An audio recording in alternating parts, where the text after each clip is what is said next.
Ek gaan vir ons 'n mengelslaaitjie maak. Ek het hier 2 avokado pere wat ek blokkies sny. Ek gooi dit onder in my mengbakkie. En dan gooi ek vir dit sout en peper op. Dit is vir my asof dit dan nie so geneig is om so vinnig swart te word nie.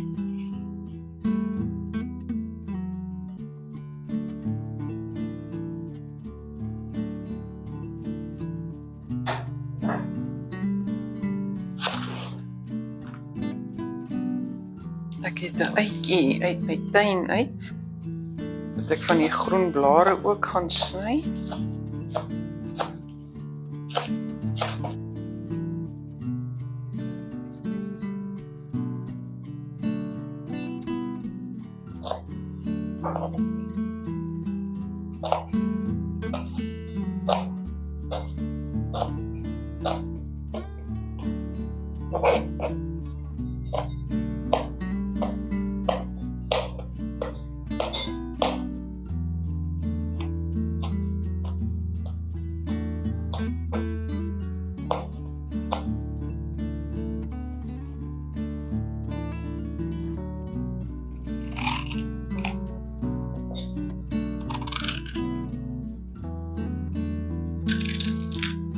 So 'n stukkie green pepper ook.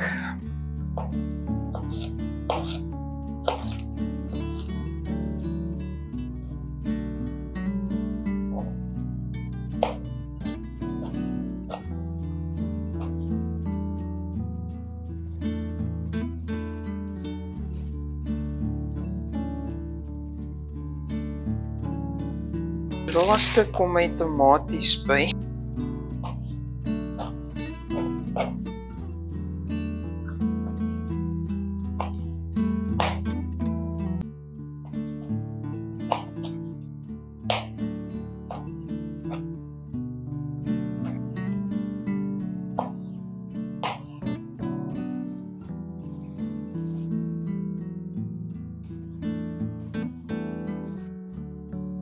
Hierdie is nou 'n mengseltjie van 10 ml asyn per teelepeltjie suiker.